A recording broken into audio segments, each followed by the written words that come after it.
Olá pessoal, para os que não me conhecem, eu sou Valestan Milhome da Costa, sou especialista em Direito Notarial e Registral e atuei na área cartorária durante 40 anos, de 1981 até agora, julho de 2001.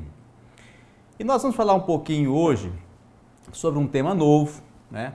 Na data de 21 de setembro de 2001, está fazendo 2 anos e 9 meses, que é a regulação, a normatização do Instituto da Multipropriedade. Nós vamos falar um pouquinho aqui sobre a história, um pouco da história da multipropriedade, as dificuldades que nós tivemos no Brasil para operacionalizar esse instituto jurídico de tamanha importância para a economia. Vamos falar um pouquinho sobre a estrutura da lei que introduziu o Instituto da Multipropriedade no Código Civil, que é a Lei 13.777 de 2018. Vamos também falar sobre a natureza jurídica desse instituto todo importante e a importância de entender isso, essa natureza jurídica para se operacionalizar com esse instituto jurídico no âmbito notarial e registral, que é o nosso foco aqui principal de abordagem, embora naturalmente a natureza jurídica também sirva para saber como lidar com esse instituto nas demais ciências jurídicas, como a tributária, por exemplo. Então falaremos um pouquinho sobre esse aspecto. Vamos nos concentrar nos aspectos relacionados ao direito notarial e registral. Então, começando a falar aqui sobre a história do Instituto, teve início lá no final dos anos 60 na França e depois se popularizou na Europa, especialmente na Itália e em Portugal, no qual é conhecido como direito real de habitação. Então, em Portugal é um direito real sobre coisa alheia, mas também nos Estados Unidos, no Canadá, conhecido como timeshare. Aqui no Brasil, o Instituto tentou, antes da lei, mas teve algumas resistências por causa da falta da regulamentação, ou regulação, ou normatização desse Instituto.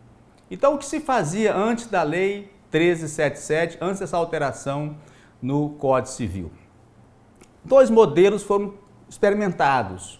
Um condomínio voluntário, onde diversos proprietários faziam entre si um contrato, estabelecendo a utilização desse imóvel por uma fração de tempo, e de forma que eles pudessem fazer isso individualizadamente, de forma particular, sem que os demais coproprietários tivessem direito à utilização daquele imóvel naquele mesmo espaço de tempo. Embora fosse uma convenção ali, entre eles, havia algumas questões que não davam uma segurança jurídica. Por exemplo, essas restrições, o que eles faziam? Eles abriam mão do direito de utilização do bem simultaneamente. Era uma convenção.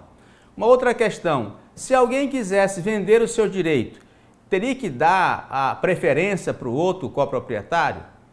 Então, eles também renunciavam a esse direito de preferência de forma antecipada. E se alguém quisesse, por exemplo, dividir o bem, vender a sua parte, seria possível? Então, também se estabelecia alguma condição de não divisibilidade desse bem. Porém, todas essas convenções não eram muito garantidas por causa do regime do condomínio voluntário, que impede, por exemplo, estabelecer uma indivisibilidade permanente sobre o bem. Embora possa ser convencionada uma indivisibilidade por até 5 anos, renovar por mais 5 anos, mas não pode ser ad eterno, E também a questão do direito de preferência. Será que vale ou não vale? Então, havia muitas incertezas em torno da multipropriedade atrelada ao regime do condomínio voluntário. Para fugir disso, tentou um outro modelo. Uma pessoa jurídica compra o bem e eles, os sócios ou não, compram uma fração de tempo de utilização desse bem por um determinado período também. Então, esse modelo aparentemente seria melhor, mas ele também tinha um problema. Qual a relação jurídica desse multiproprietário, o titular de uma fração de tempo, com esse imóvel? É de direito obrigacional? É de direito real? Prevaleceu o entendimento de que seria de direito obrigacional. Até que no RESP, julgando embargos de terceiros do Tribunal de São Paulo. Apesar de o relator ter entendido que a relação daquele recorrente, né, daquele embargante, era de direito obrigacional com o bem, o ministro João Otávio de Noronha deu um voto diferente. Entendeu que a relação seria de direito real, uma vez que o Código Civil não proíbe criar novos direitos reais. Essa não proibição do Código Civil de criar novos direitos reais foi interpretado ali, então, pela maioria da turma como sendo a possibilidade de os direitos reais serem atípicos, o que é diferente do Código Civil não proibir. Não significa apenas que outras leis podem criar esse direito real. Mas esse foi o entendimento que prevaleceu na turma. Então, a partir daí, se construiu a ideia de que essa relação do multiproprietário, mesmo com um contrato, seria um direito real. Bom, a gente percebe que havia então uma insegurança, uma definição generalizada e que não dava assim, uma base muito segura para se contratar com esse instituto da multipropriedade. Pois bem, essas questões foram superadas com a publicação da Lei 13.777 em 21 de dezembro de 2018, que na verdade introduziu o capítulo 7A no título 3 do livro 3 do Código Civil. O que fez a Lei 13.777? Ela renumerou o artigo 1358 do Código Civil, acrescentando as letras B a U. A letra A já tinha sido acrescida para regulamentar, para normatizar o condomínio de lotes. Muito bem, e como é que essa lei está estruturada? Ela trata de disposições gerais, trata da instituição da multipropriedade, trata dos direitos e das obrigações do multiproprietário. A seção 4 trata da transferência da multipropriedade. A seção 5 da administração da multipropriedade. A seção 6 das disposições específicas relativas às unidades autônomas de condomínio edilício. E todas essas seções, elas integram, né, o artigo 1º da Lei 13.777. E o artigo 2º da lei introduziu alterações nos artigos 176 e 178 da Lei 6.015. Então, essa é a estrutura, essa é a visão geral da Lei 13.777, mais capítulo 7A, título 3, livro 3 do Código Civil. Nós vamos analisar na nossa conversa apenas as seções 1, que trata de disposições gerais, 2, que trata da instituição da multipropriedade, 4, que trata da transferência da multipropriedade, e 6, que trata das disposições específicas relativas às unidades autônomas de condomínio edilício, tendo em vista a relação direta dessas seções, do tema dessas seções, com a atividade notarial e registral, né, que é o foco da nossa conversa aqui. Muito bem, vamos então à primeira parte, a primeira seção desse assunto da multipropriedade sobre as disposições gerais. Essa primeira parte, disposições gerais, artigo 1358, letras B até a letra E. O que é a letra B? O que o artigo 1358 faz? Ele informa o conjunto normativo que rege o Instituto da Multipropriedade. Claro, primeiramente o artigo 1358, letras B a U, outras disposições do Código Civil, também da Lei 4.591, 64, e a Lei 8.078, 90, que trata do Código de Defesa do Consumidor, para os casos em que for aplicável. Poucos casos, mas infelizmente há situações em que o CDC será realmente aplicável. E aí nós temos o próximo artigo da lei, que é o artigo 1358-C, que ele define a natureza jurídica da multipropriedade. O que diz o artigo 1358-C? Diz o seguinte: multipropriedade é o regime de condomínio em que cada um dos proprietários de um mesmo imóvel é titular de uma fração de tempo, a qual corresponde a faculdade de uso e gozo com exclusividade da totalidade do imóvel, a ser exercida pelos proprietários de forma alternada. Então, esse é o texto do artigo 1358-C. Lembrando que anteriormente, antes da lei, a dificuldade de operacionalizar esse instituto jurídico era por não saber exatamente o que ele era. Como identificar os elementos desse instituto para se contratar ou para se publicizar os direitos contratados em torno desse instituto. Mas agora, o artigo 1358-C deixa claro quais são os elementos, quais são as características, qual é a definição jurídica do Instituto da Multipropriedade. Então, nós temos aqui 4 elementos constantes do artigo 1358-C. Primeiro, multipropriedade é regime de condomínio. Segundo, esse regime de condomínio recai sobre o mesmo imóvel, diferente do Instituto do Condomínio Edilício, onde você tem direitos sobre imóveis distintos. Aqui, o direito, o condomínio, é exercido sobre o mesmo imóvel. Terceiro, que os multiproprietários são os proprietários desse único imóvel. Então, para ser multiproprietário, é preciso que a pessoa também seja proprietário do imóvel. E o quarto aspecto é o objeto dessa multipropriedade, que é o principal fator diferenciador desse instituto jurídico, que incide na titularidade de uma fração de tempo de uso e gozo com exclusividade da totalidade do imóvel vinculada a uma cota do imóvel.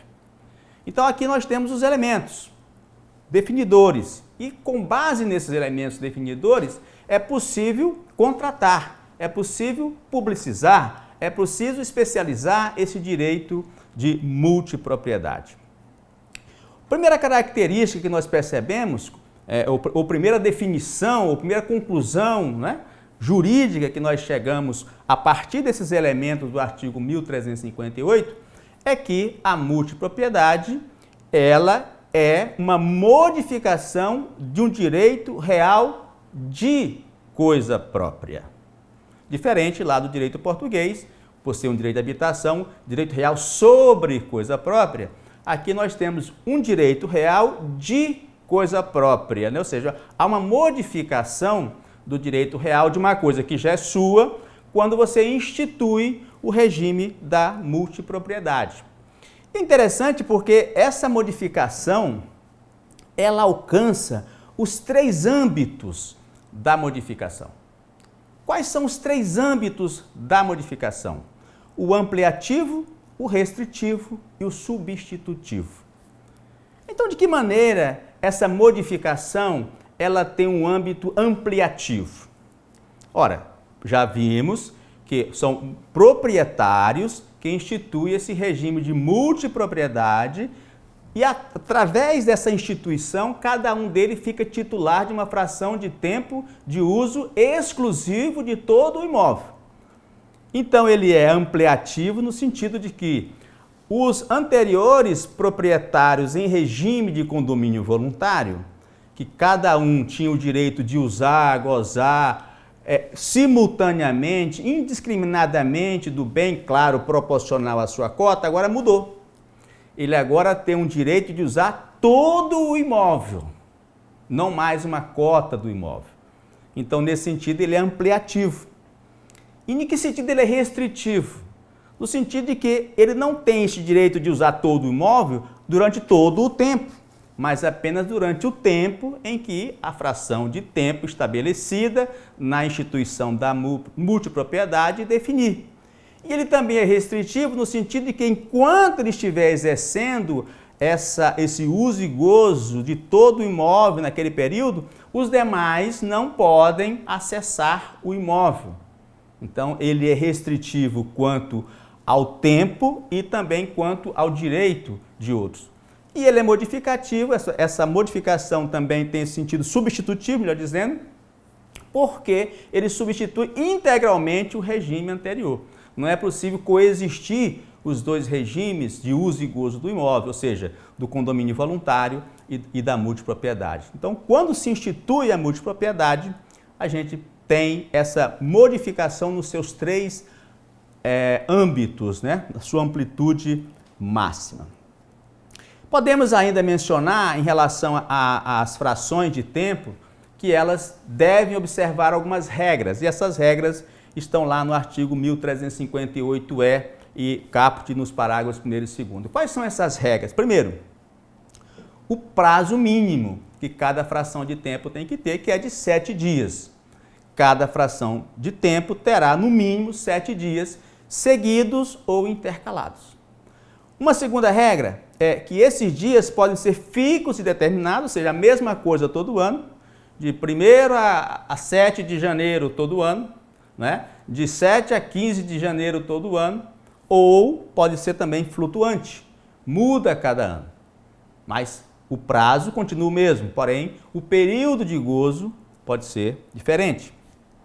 E pode ser também um regime misto, para alguns dias fixos e para outros flutuantes. Quem vai definir isso é o instituidor ou os instituidores do regime da multipropriedade.